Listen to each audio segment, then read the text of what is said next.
안녕하십니까. 대한민국 최고의 강연 최강 1교시에서 강연을 맡은 명리학자 강헌입니다.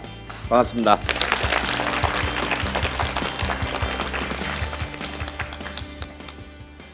좀 명리학 하면 굉장히 좀 생소한 분도 계실 거예요. 근데 사주팔자 이러면은 이제 굉장히 익숙한 내용이겠죠. 뭐 요즘 젊으신 분들은 좀 많이 모르겠지만 저는 명리학을 공부하기 전에는 지난 30년간 음악 평론가로 사실은 활동을 해서 아마 음악 평론가로 아시는 분도 많을 겁니다. 또 제가 한 15년 전에 제 삶에 굉장히 좀 급격한 변동이 생기고 그때부터 또 제가 명리학에 좀 심취를 해서 계속 공부를 하면서 책도 내고 또 강의도 하게 됐습니다. 그래서 좀 이게 제 삶이고 팔자고 운명인지 모르겠습니다.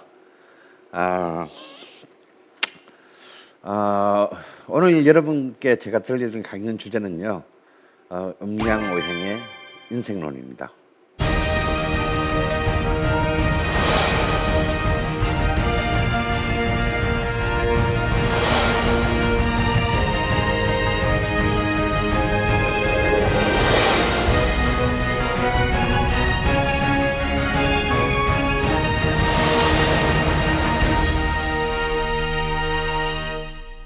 사주라는 말, 팔자라는 말은 굉장히 우리에게 익숙한데 음양오행하면 이건 또 웬 사자성어인가, 웬 고사인가 이렇게 좀 무슨 말인지는 알겠지만 구체적으로 무엇인지는 잘 모르시죠? 그렇죠? 근데 사실 이 말은요 굉장히 중요한 말입니다. 우리가 20세기부터 우리가 너무 이렇게 서구적인 프레임의 교육을 100년 동안 받다 보니까 어쩔 수 없이 사라졌지만 이 음양오행은 정말 그 시원할 수 없는 가장 오랜 동양의 모든 사유와 또 관점과 세계관을 가장 근거가 되고 압축이 되는 그런 굉장히 중요한 키워드라고 할 수 있습니다. 그야말로 우리가 동양에서 생각해왔던 모든 학문들, 이론들 이 모든 것에 그려내는 출발점은 다 이 음양오행이 있다고 해도 과언이 아닙니다. 태극하면 우리는 굉장히 익숙하죠. 뭡니까? 우리의 국기에 들어있는 문양이 태극 문양이지 않습니까? 그래서요 참 저는 우리나라 국기를 맨 처음 만든 사람은 수신사 박영효라고 되어 있지만 저는 그렇게 생각하지 않습니다. 이것은요 그냥 이 오랜 기간에 한반도에 거주했던 모든 인간들이 생각하고 있었던 거예요. 이것이 모든 우주의 본질이다라는 거예요. 태극이라는 건 본래 주역의 개념에서 출발해서 성리학이 태극 도술로 발전시킨 개념입니다. 이건 뭐냐면요 우주의 출발입니다. 우주가 뭔가가 생기기 전에 가장 근원적인 상태, 존재하는 듯 하나 존재하지 않는 것. 뭔가 시작할 때는 시작할 쯤에 뭔가가 있었을 거 아니에요 우주에.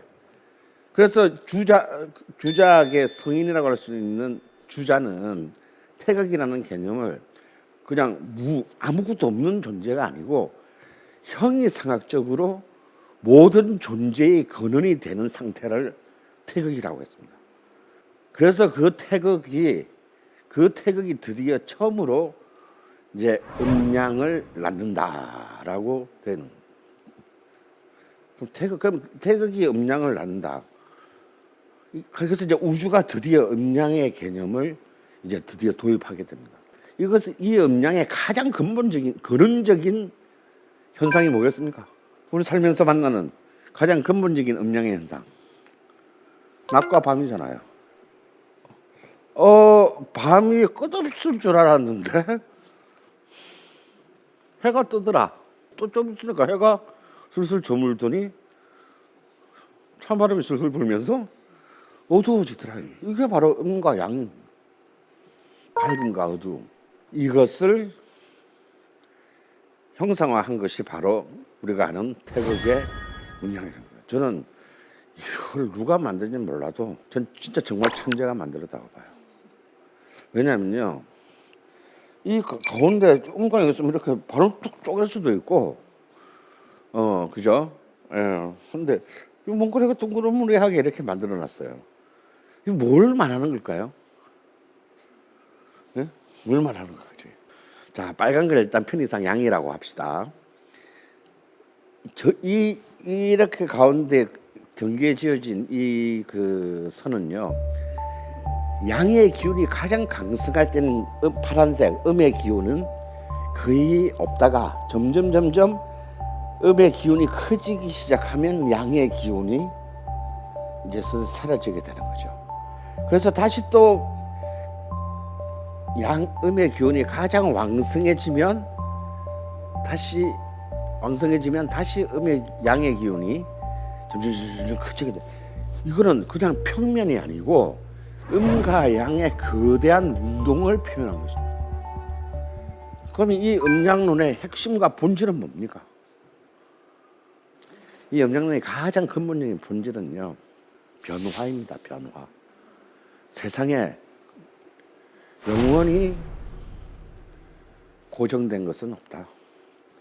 세상의 모든 만물은 끊임없이 변한다. 낮이 밤이 되고 밤이 낮이 되는 것처럼. 놀랍지 않습니까, 여러분? 동양은 굉장히 정태적인 관점, 그냥 이렇게 뭔가 결정론적인 관점에 사로잡혀 있었는데, 동양은 이미 수천 년 전부터 변화의 역동성을 우주의 본질로 본 것입니다. 따라서 이 음양오행에 기초한 인간의 운명이라는 것조차도 절대 결정될 리가 없는 겁니다. 그럼 마치 우리의 팔자가 정해져 있다라고 하는 것은요, 마치 우리가 원시시대 때 모든 것을 이렇게 바뀌는 것과 똑같은 굉장히 유약한 사고인 것입니다. 동양은 그렇게 유약하지 않았어요. 그래서 이제 사실은 이제 이른바 세속 명리학, 시장의 명리학이 20세기에 저지른 제일 잘못된 것이 뭐냐면, 돈을 벌려면 넌 네 운명에서 모르지. 그래서 괴롭지. 근데 난 알거든. 네가 어떻게 될지. 알고 싶으면 돈을 내라. 그래야 권력이 생기고 영업이 가능해지잖아요. 그래서 이들은 명리학에서 가장 근원적인 기초인 음양론을 위배한 겁니다. 그래서 명리학은 어느 순간부터 어떤 한 인간에 대한 고귀한 존엄성에 대한 인문학적인 접근이 아닌 아주 좋지 않은 혹세 무민의 이 시정 잡설로 전락을 한 겁니다. 본래 명리학은 우주의 원리를 다투며 우리 삼재사상인 천지인 중에서 바로 하늘의 이치를 인간을 통해서 규명하는 가장 궁극의 동양학이었습니다. 그것이 이제 이 20세기에 우리가 좀 현대사가 좀 20세기 100년 좀 복잡했잖아요. 식민지도 있고 분단도 되고 전쟁이 있었죠. 그리고 아주 세계에서 꼴찌에서 서너 번째로 오가는 절대적 가난이 있었습니다. 그러니까 여기서부터는 우리는 전부 정말 짐승 같은 본능밖에 남지 않았어요. 뭐 어떻게 되면 정이고 뭐고 나버리고 그냥 나하고 내 식솔, 내 가족만 살아남으면 된다라는 그런 악착 같은, 그런 악의와 같은 어떤 그 삶의 본능만 남았던 시절이 있었습니다. 어쩌면 이러한 어떤 풍토가 그런 명리학의 가장 근본적인 본질조차를 호도하게 만드는 그런 비극으로 끌고 왔고, 또 아까도 말씀드렸지만 구매자들조차도 복잡한 얘기보다는 그래서 내가 학시험에 붙는다는 거야, 안 붙는다는 거야? 내가 쟤랑 결혼하면 된다는 거야, 안 된다는 거야? 내가 그러면 떼돈을 번다는 거야, 안 번다는 거야? 답만 얘기해 주세요. 라는 이제 단답형 요구가 서로 수요와 공급 사이에 맞아떨어짐으로써 굉장히 이제 수준 낮은 저질의 미신이, 또 하나의 미신이 탄생한 것입니다.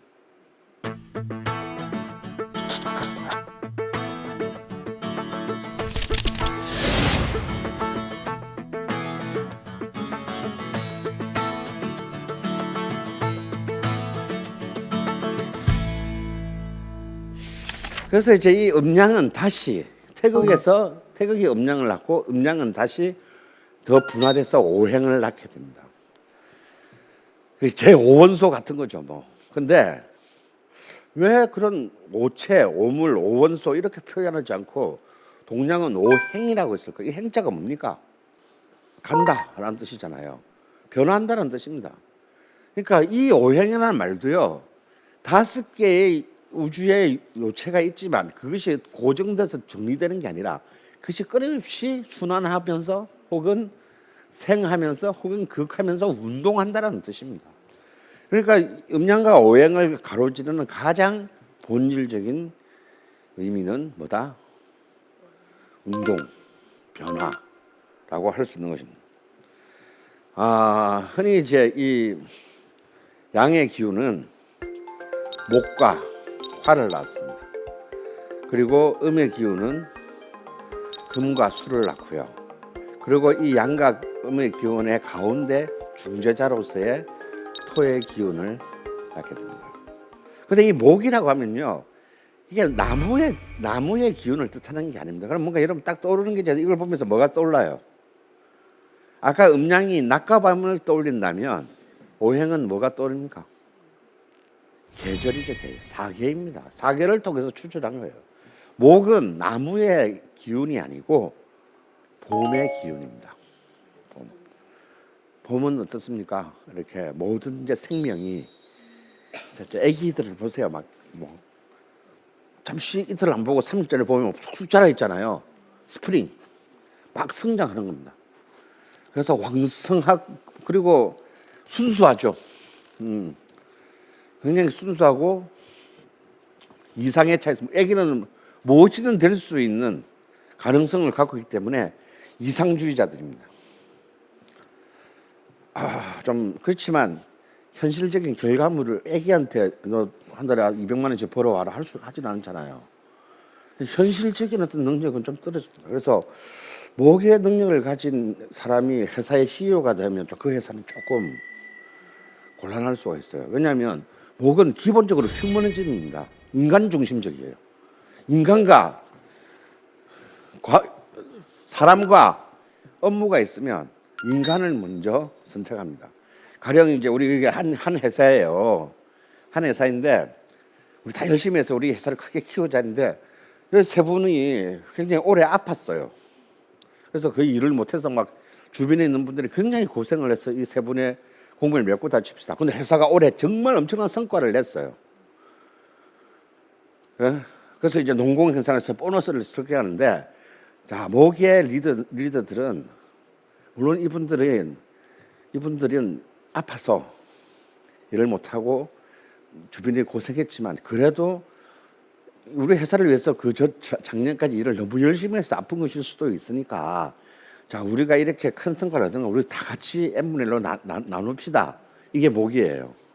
그렇게 하자는데, CEO가 그렇게 하자는데 나머지 사람들이 야멸차게 싫은데요 하는 사람 아무도 없잖아요. 근데 속으로는 어떻게 생각합니까? 속으로는 왠지 손해본 것 같아요. 난 진짜 막 퇴근도 못하고 열심히 일했는데 저 사람들은 회사 일주일에 하루도 안 나왔는데 왜 성과를 저 사람만 나눠야 되지? 그럼 나도 막 놀까 보다. 이렇게 생각하지 않겠어요? 그래서 이게 굉장히 아름다운 거, 이상적이고 아름다운 것 같지만 실제 사람들에게는 균열의 요인이 됩니다. 그래서 회사가 조금 어려지게 되면요, 나머지 사람들, 유능한 사람들부터 회사를 떠나게 돼요. 더 좋은 데로 떠나게 됩니다. 이 반대, 목의 반대는 바로 금의 기운입니다. 금은 피도 눈물도 없어요. 우리나라는 개발도상국 시대에는 목의 기운이 강한 사람이 대통령 한 적이 한 번도 없습니다. 전부 금의 기운을 가진 사람이 대통령이에요. 금은 성과예요. 까라면 까, 안 되면 되게 해. 그 내 임기주기 다 끝내. 이게 금의 청계천 열어, 덮어, 뭐 이런 거. 실제로 이명박 대통령은 금 기운이 굉장히, 사주의 위에 4글자가 전부 금입니다.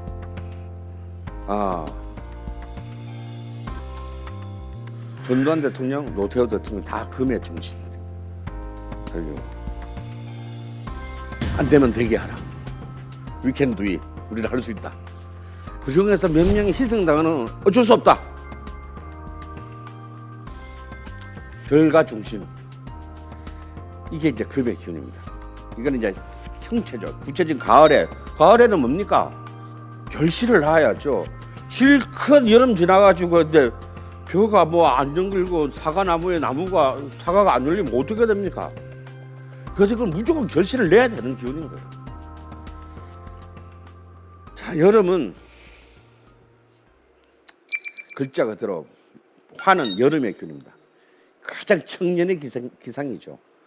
그래서 목과 화는 기본적으로 정치적으로는 진보적이고 혁명적인 기운이고, 금과 토는 기본적으로 약간 보수적인 성과주의적인 그 기운입니다. 수는 약간 좀 달라요. 그래서 이제 이렇게 해서 목화 토금수 나눠지게 되는데, 이것은 이제 계절과 또 하루의 시간대, 목은 아침, 화는 이제 낮, 금은 저녁, 뭐 이런 시간이고, 토는 뭐냐면 이제 양과 음이 교차하는 시간, 환절기가 되겠습니다. 토는 방위상으로는 수가 북쪽이고 화가 남쪽이라면 토는 중앙입니다. 오장육부로도 우리 오장육부에 딱 중앙에 있는 게 뭐죠? 응? 위장이죠, 위장. 인간은 안 먹으면 아무것도 못합니다. 모든 장기들한테 영양을 골고루 공급해줘야 우리는 인간이 돌아가잖아요. 그래서 위장이 토인 겁니다. 그래서 토 기운이 약한 사람들은 소화기 장애가 많이 걸리게 돼요. 식도나 소화기에 장애를 많이 걸리게 됩니다. 그래서 이렇게 그 어떤 이 오장육부로도 오행이 나누어지고, 또 그것이 갖고 있는 어떤 심리적인 요소, 그다음에 성격적 요소. 화는 아무래도 열정적이고 자신감이 강하고, 화니까 뭐냐면 막 자기를 보여주고 싶은 사람. 그러니까 왜 꼭 집에 이렇게 방에 전신 거울이 있는 사람들은 화가 많은 사람들입니다. 꼭 나가기 전에 자기를 전체 스크리닝을 한번 쫙 하고 나가야 돼요, 분들은. 왜? 내 자신보다도 내가 남한테 어떻게 보여지느냐가 굉장히 중요해요. 그러니까 어떤 사람들이 이런 걸 많이 하겠어요. 연예인들. 그러니까 요즘 초등학교 애들이 화기운이 많아요. 왜냐하면 제왕절개 수술 때문입니다. 제왕절개가 기본적으로 낮에 하잖아요. 새벽 1시에 제왕절개 해달라는 사람은 거의 없지 않습니까? 그러다 보니까 시간이 전부 낮 화의 시간에 하다 보니까 이 균형이 무너졌습니다. 그러니까 아이들이 모든 지금 93% 우리 대한민국 93%는 지금 다 연예인 되겠다는 꿈을 가지고 있는 게, 단순히 워낙 이렇게 먹고 살기가 뭐 이렇게 노력해서 옛날처럼 직업을 갖기가 어려운 것도 있지만, 제가 볼 때는 이런 요인도 있다고 봅니다. 그래서 우리가 이제 또 한류의 신화를 또 만들어낸 것인지도 모르죠. 이 화의 기운으로. 이제 토는 바로 이렇게 이제 그 중용, 가운데 있으니까 중용, 알선, 조화, 신뢰. 그러니까 직장으로 따지면 과장, 부장들, 중간 관리자들. 위에 임원들한테는 아래 사람들의 의견을 전달해야 되고, 또 아래 사람들한테는 또 회사의 입장을 전달하는 가운데 끼어서 정말 힘든, 그렇지만 그 조정을 해내야 되는, 그게 토입니다. 그래서 이제 이 토는 중앙이기 때문에 또한 권력 의지이기도 합니다. 모든 걸 통제하는. 김영삼 대통령이 8개의 글자 중에서 사주팔자 8개 글자에서 6개가 토예요. 그리고 미국 대통령 역대 42분인가 미국 대통령 중에서 가장 많은 오행이 토입니다. 수는 겨울 밤이잖아요. 겨울이고 밤이기 때문에, 겨울하고 밤에는 뭘 하나요? 자죠. 자면서 뭘 하나요? 꿈을 꿉니다. 수는요, 꿈이에요, 꿈. 망상. 그러니까 수의 길이 잘못되면 과대망상이나 자폐 혹은 우울증 이런 걸 가지만, 가령 우리 지금 현재 우리나라를 휩쓸고 있는 드라마의 여왕인 김은숙 작가는 8개 중에 6개가 수예요. 상상력, 없는 얘기 지어내는 거. 그리고 이렇게 이제 김은숙 작가의 어떤 로맨틱 코미디를 보면 다 자기가 받고 싶은, 현실에는 절대 안 되지만 자기가 하고 싶은 환상을 쓰는 거잖아요. 이게 뭡니까? 끝없는 공상이죠. 그것을 현실화시키는 겁니다. 이게 수의 능력입니다. 그래서 수는 이제 그런 상상력이면서 또한 동시에 지혜이기도 하고요. 그리고 또한 이 수의 기운이 너무 지나치면 권모술수가 되기도 합니다. 왜 옛날에 이렇게 책사 이렇게 수는 절대 이렇게 전면에 나서는 사람이 아니고, 그래서 참 재밌는 게 그 김은숙 작가님 같은 경우만 하더라도 굉장히 유명하고 스타인데도 절대 얼굴을 드러내는 인터뷰를 안 하셔요. 수는 절대 이렇게 자기 모습을 드러내는 것을 싫어합니다. 언제나 막후에서 이를 지배하고 싶어하죠. 그래서 이제 왜 똑똑하니까. 그리고 자신을 잘못 드러내면 죽을 수도 있잖아요. 자기를 지키기 위해서라도 자기를 이렇게 뒤로 어둠 속으로 숨기는 그런 경향이 있습니다. 그리고 또 이제 이 수는 밤이기 때문에 생식의 시간이기도 합니다. 그래서 또 수기는 너무 지나치면 야동을 너무 많이 봐서 건강을 또 망칠 수도 있습니다.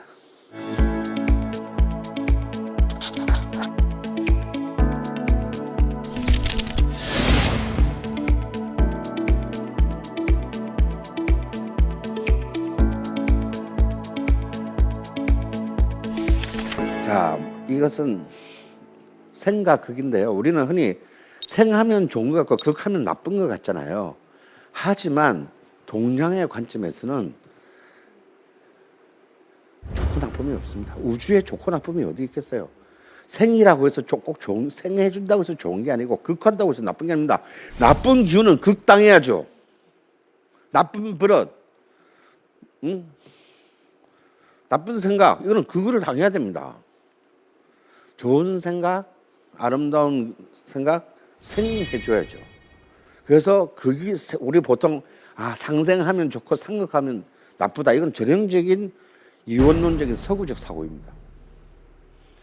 동양에는 생과 극은 우열이 없습니다. 다만 운동일 뿐이에요. 자, 목의 기운은 화의 기운을 낳죠. 목으로 불을 떼니까. 그리고 화의 기운은 토를 낳게 됩니다. 여러분 이렇게 화전민들 생각하시면 되겠어요. 땅에 불을 확 지르고 난 뒤에 하면 더 비옥해져서 이렇게 농작물이 더 잘 자라잖아요. 그리고 그 토 속에서는 다시 토 안에 바위를 낳게 됩니다. 바위 혹은 광물을 그 안에 품고 있다가 넣게 되죠. 그리고 그 바위 사이로 샘물이 솟아나오죠. 금은 수를 낳고, 그리고 다시 그 수는 나무를 키우게 됩니다. 이게 상생의 표이고, 목은 나무 뿌리가 땅을 막 갈라놓죠.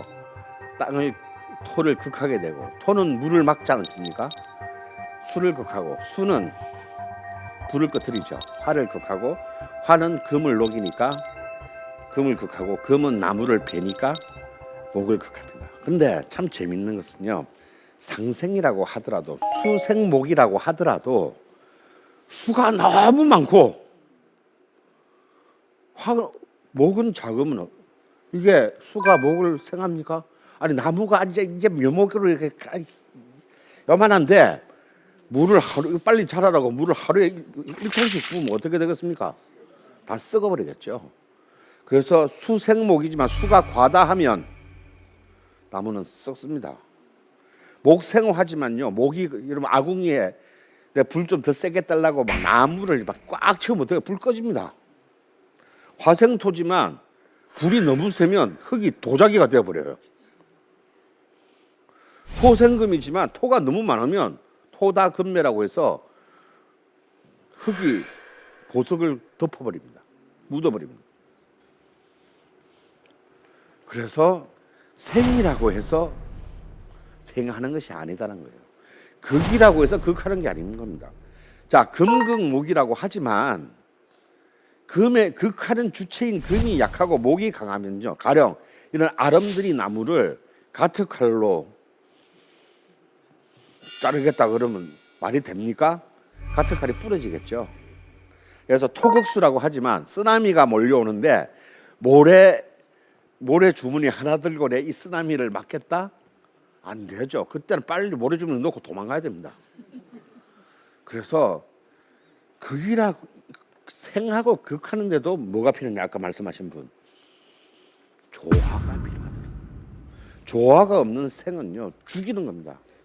엄마가 자식을 사랑하는 것은 생이지만 그 사랑이 너무 지나치면 아이를 버리는 것 같은 겁니다. 극 또한 따끔하게 혼낼 때는 혼내야지 그거 뭐 화내는 것도 혼내는 거 어설프게 하면 버릇만 나빠지게 되는 겁니다. 이것이 언제나 적절한 조화와 균형을 가질 때만이 생과 극의 운동은 완성되는 겁니다. 이것이 바로 자 우리는 종합해 보면 가장 중요한 것은 변화라는 것이죠. 다음으로 이 오행의 상승에서 우리가 얻는 교훈은 뭐다? 조화라는 것입니다.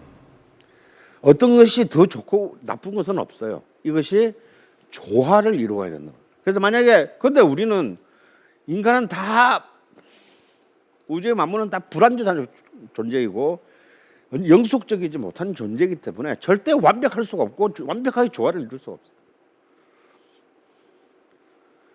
그래서 그 완벽하지 못한 조화를 조화롭게 만들게 하는 것을 알려주는 거, 알고자 하는 것이 바로 명리학이라고 생각하시면 됩니다.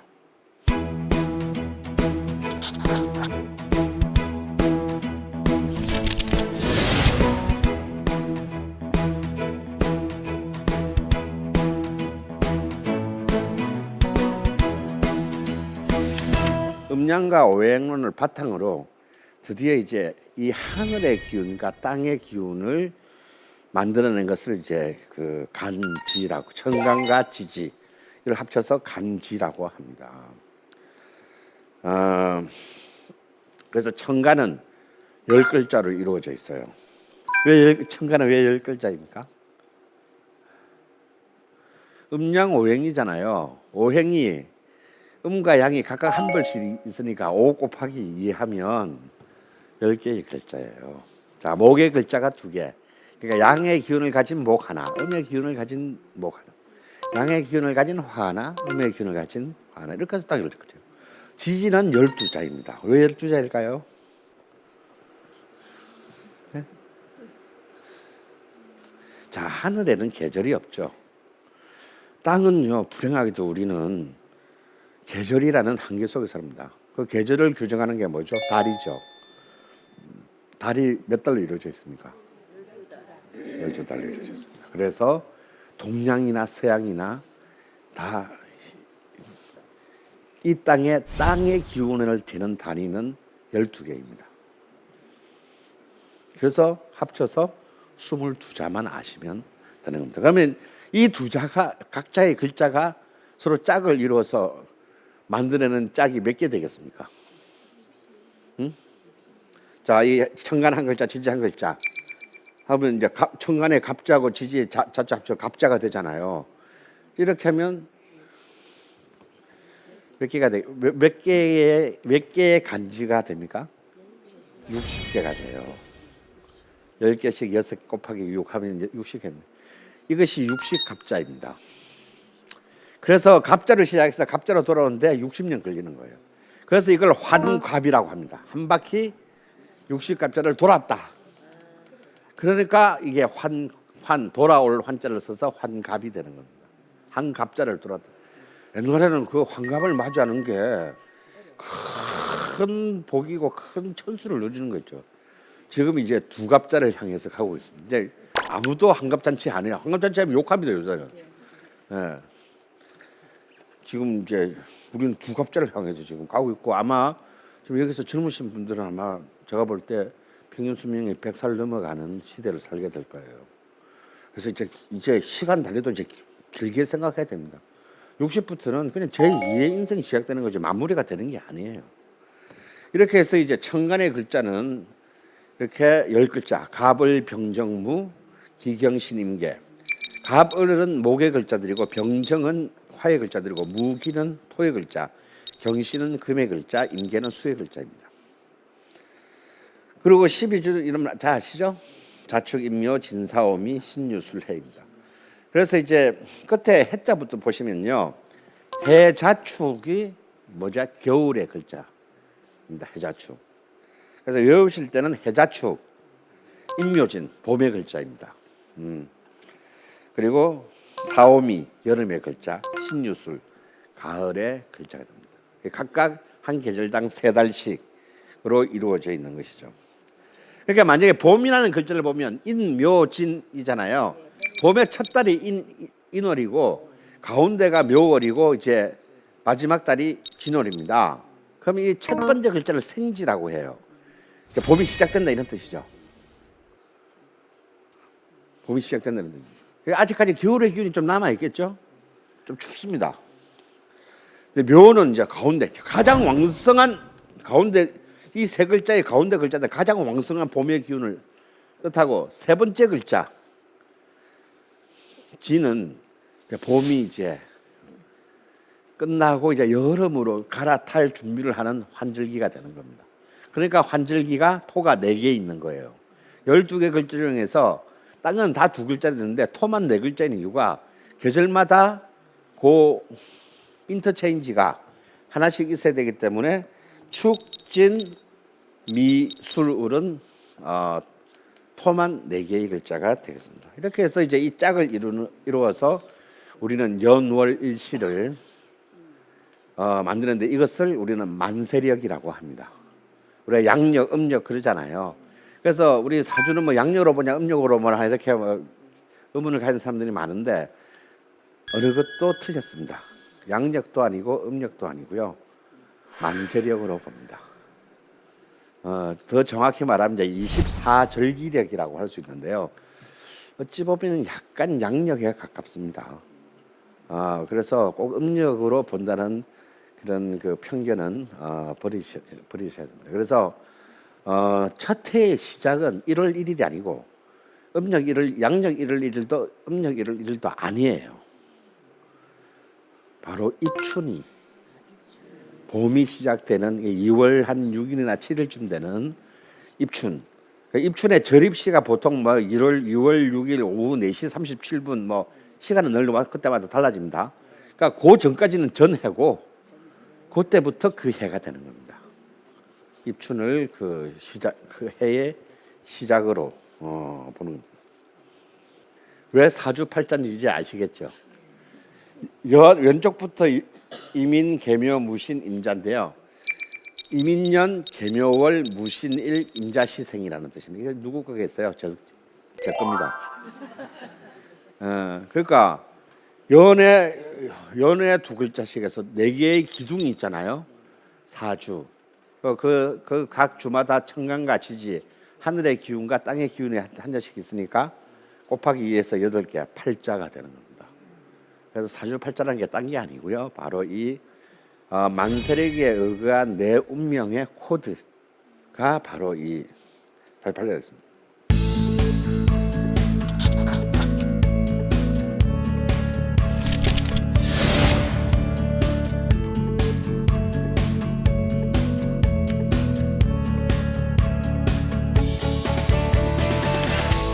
명리학의 놀라운 점은 단순히 이 사람의 성격과 심리, 적성만이 아니라 이것이 10년 단위, 이 밑에 오른쪽에 있는 표는 뭐냐면 10년 단위로 이 사람이 처하게 되는 우주적 환경의 질서에 따라서 바뀌게 되는 그 변화를 보여주는 겁니다.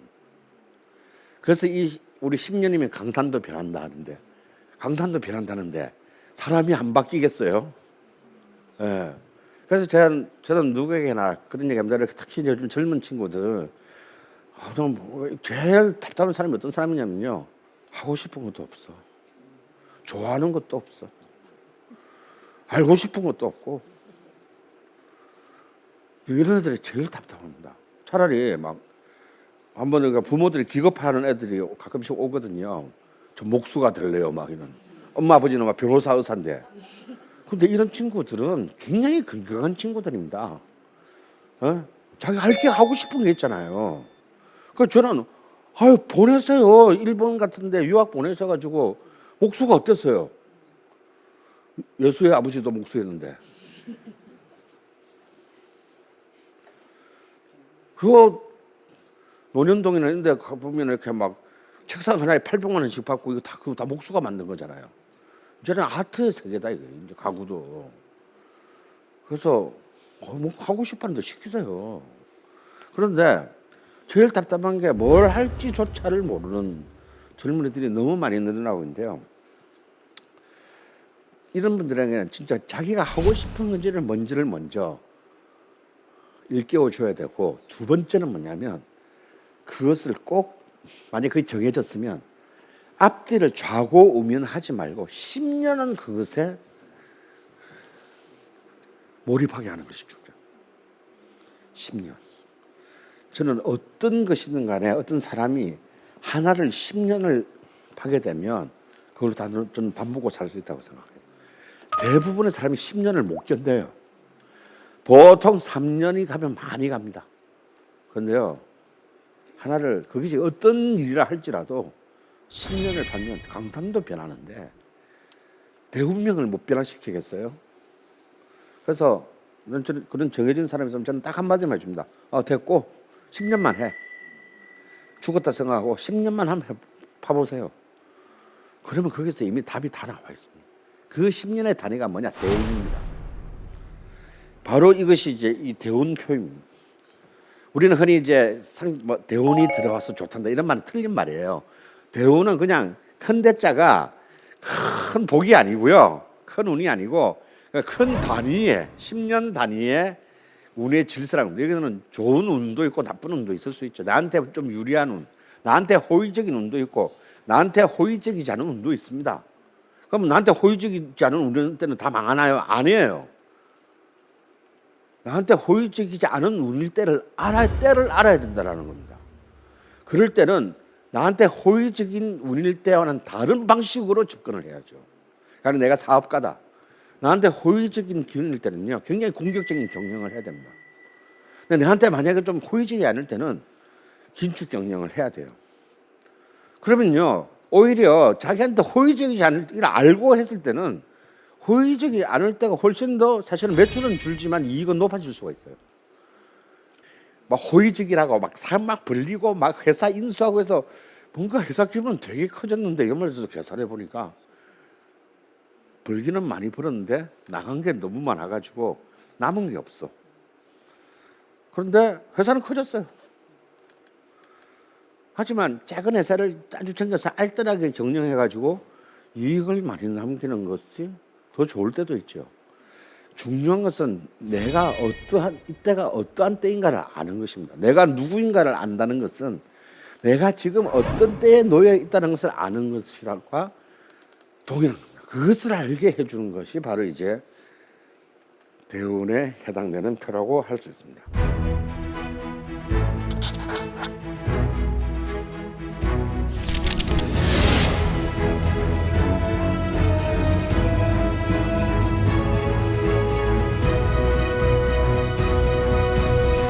약간 이제 부차적인 재미있는 부가 요소가 이제 신살입니다. 사람들이 이건 또 굉장히 관심 있어요.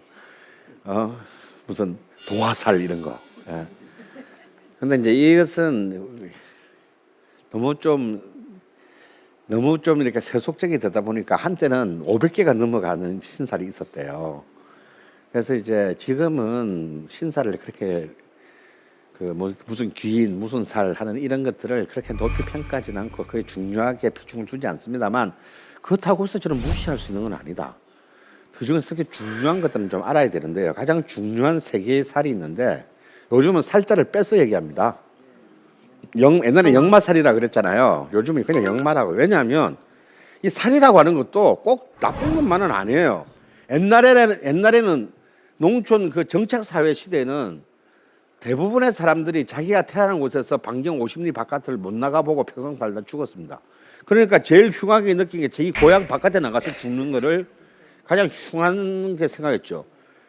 요즘 만약에 요즘 사는 사람이 자기 고향 밖으로 나가본 적이 50년 동안 없다 그러면 그건 불행한 사람이죠. 예. 그래서 지금은 역마라는 게 오히려 외교관이라든지 상사면이라든지 또 예를 들어서 검사만 돼도 어떻습니까? 계속 임지를 막 이동해 다니잖아요. 그래서 이 역마는 꼭 나쁘다고 볼 수 없기 때문에 그냥 역마라고 하는데, 물론 아무래도 집안에 가만히 있는 것보다 바깥에 돌아다니면 사고를 당할 가능성이 높죠. 바람날 가능성도 높죠. 예? 그러다 보니까 또 그런 부작용도 피할 수는 없지만, 그렇다고 그것을 나쁘게만 볼 수 없어요. 도화라는 것도 마찬가지입니다. 옛날에는 막 여자가 도화가 있으면 굉장히 마치 막 음탕한 어떤 그런 그 개념으로 바라봤지만요, 지금은 돈 들여서라도 도화를 가지려고 하잖아요.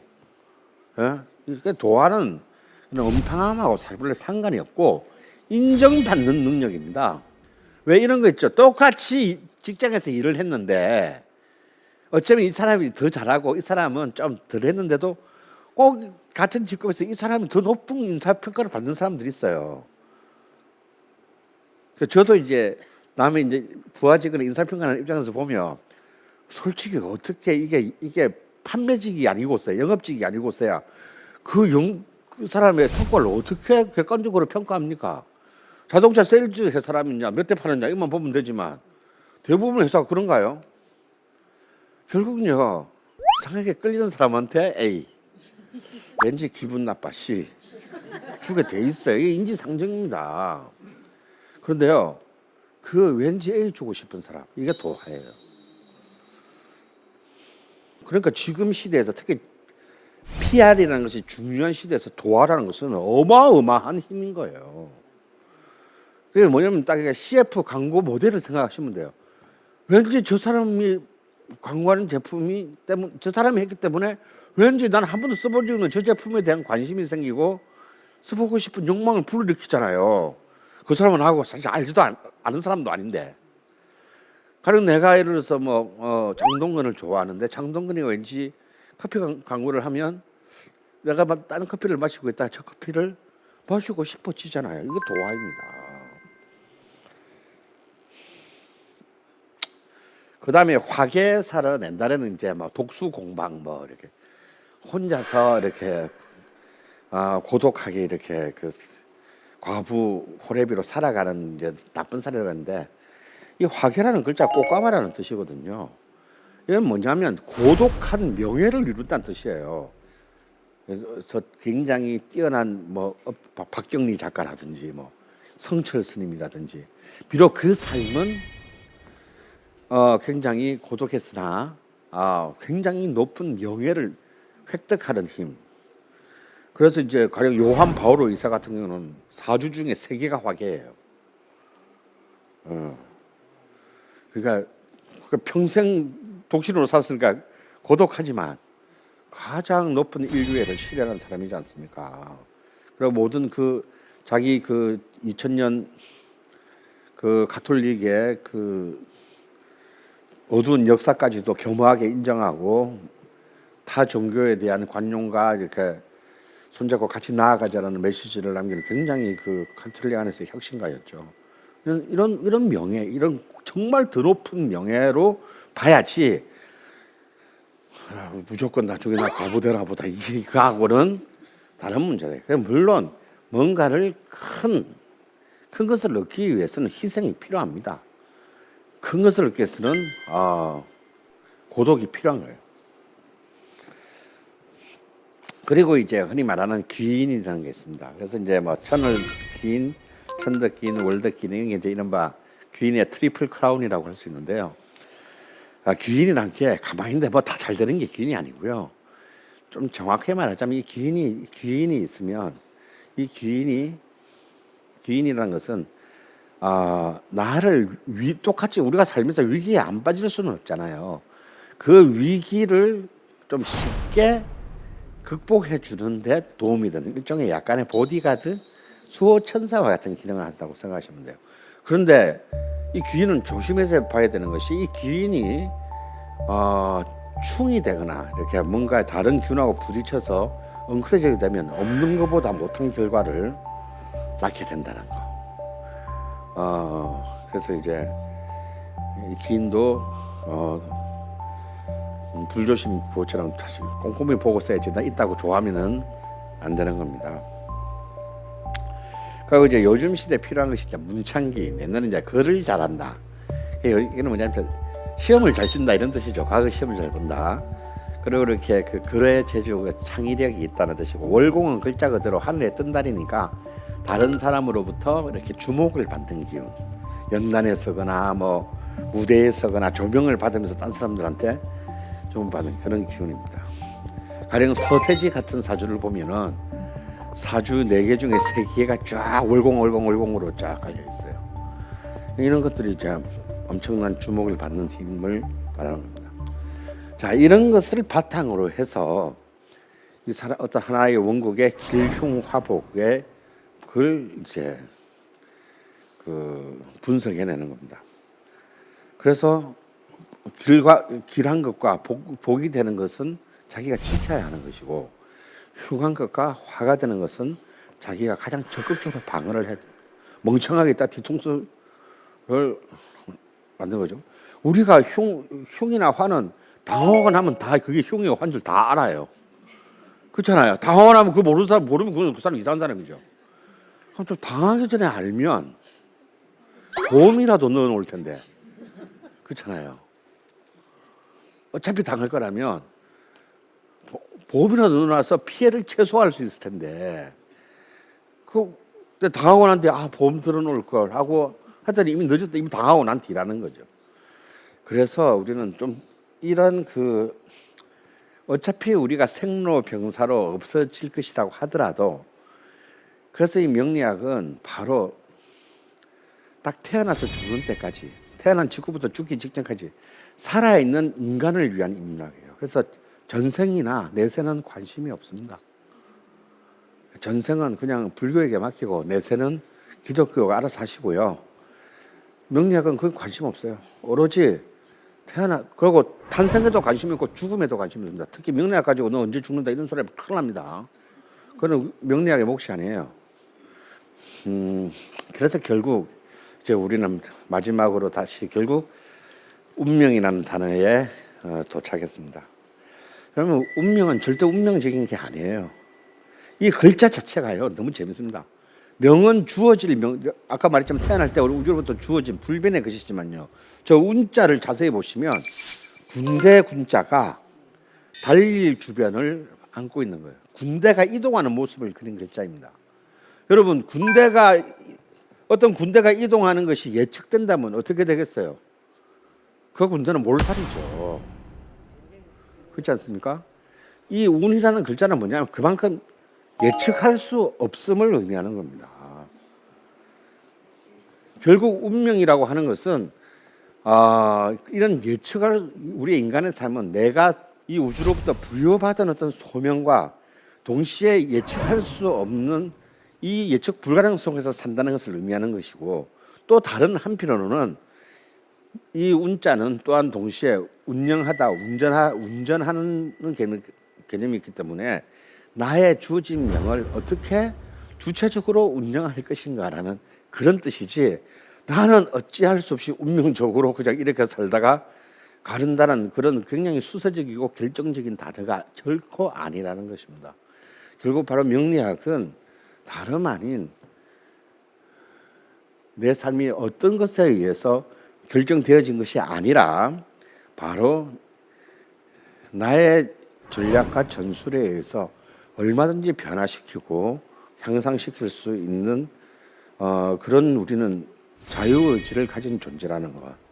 그리고 이미 태어날 때부터 모든 것들이 결정된 어떤 그런 존재가 아니라 바로 자신의 삶을 얼마나 더 주체적으로 그리고 주도적으로 설정하느냐에 따라서 우리의 삶의 행복과 결론은 결정된다는 것을 명리학은 우리에게 가르쳐주죠. 이 운명이라는 글자가 이미 이 글자 자체가 우리에게 가르쳐주는 것입니다.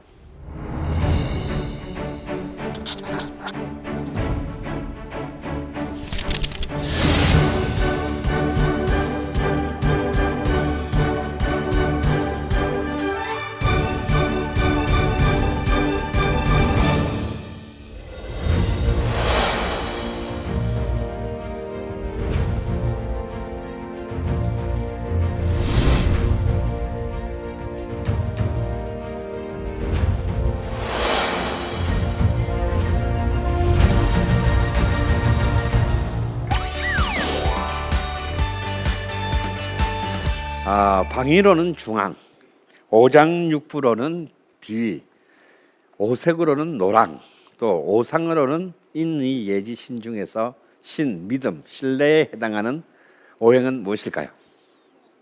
네. 오행을 들으면서 많은 느낌들을 가졌었는데요. 선생님께서 강연해 주신 그 오행 가운데서 저 정답이 있다고 생각됩니다. 정답은 흑토라고 생각됩니다. 예, 토. 예, 맞습니다. 예, 토가 아까 제가 어떻게 설명했죠? 방위상으로는 중앙이라고 했죠. 그래서 이것은 모든 각기 다양한 요소들을 종합해내는 또 조율해내는 어떤 그런 존재라고 할 수 있습니다. 그리고 사실 토는 또 다른 관점에서 보자면 어떤 거죠? 모든 생명의 바탕이 됩니다. 우리 지상의 모든 생명이 땅 위에서 다 존립하잖아요. 그렇기 때문에 뭐 안 중요한 게 없지만 또한 이 토는 굉장히 우리에게 모든 생명체에게 가장 필요 불가결한 존재라고 할 수 있습니다.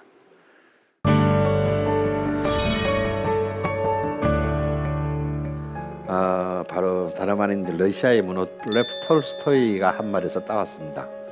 인간에게 가장 중요한 연구 대상은 바로 자기 자신이다.